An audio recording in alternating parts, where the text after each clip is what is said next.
জানা হওয়া যায় দুইটা বাহুরে হয় জানা। হাজুল্লি মিনার রহমা, জানা মানে তোমার দুইটা বাহুরে বিছাইয়া দাও।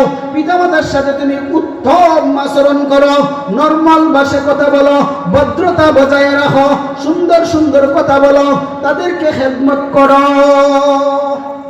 আল্লাহর হাবিব রাহমাতুল্লিল আলামিন একজন জলিলুল কদর সাহাবী, তিনি আল্লাহর হাবিবের সামনে আসিয়া বললেন, ইয়া রাসূলুল্লাহ, খেদমত করব কার? আল্লাহর হাবিব বলেন, সুম্মা উম্মুকা, তোমার মার।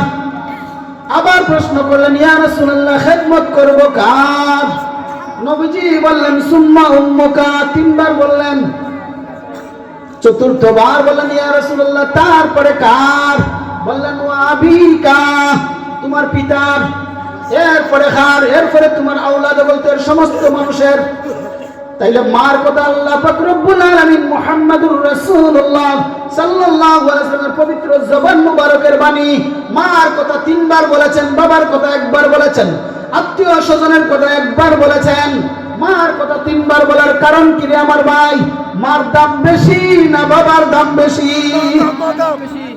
10 মাস 10 দিন বহন করছেন খেয়ে, আব্বা না আম্মা? 2.5 বছর দুধ খাওয়াইছেন খেয়ে, আব্বা না আম্মা? মা। এই কারণে আল্লাহর হাবিব বলেন, তোমার মায়ের পদতলে জান্নাত। তোমার মায়ের চেহারার দিকে যখন তুমি মায়ের নজর দিয়া তাকাও, আমার নবী বলেন কবুল হজের সওয়াব। সাহাবায়ে কেরাম বললেন, ইয়া রাসূলুল্লাহ, যদি দ্বিতীয়বার তাকাই? নবীজি বললেন, 2টা কবুল হজের সওয়াব। সাহাবায়ে কেরাম বললেন, ইয়া রাসূলুল্লাহ, যদি আমরা 100 বার তাকাই? নবীজি বললেন, 100 কবুল হজের সওয়াব। সুবহানাল্লাহ বলা যাবে? এই জন্য ভাই, দুস্থ বুজুর্গ, পিতামাতার সাথে আমরা উত্তম আচরণ করব, সুন্দর ব্যবহার করব।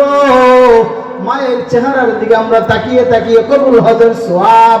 যে হজ করলে 5, 6, 7 লাখ টাকা লাগি যায়, এরপরে হজ কবুল হইছে না হইছে না সন্দেহ হয়, কিন্তু মায়ের চেহারার দিকে তাকাইলে কবুল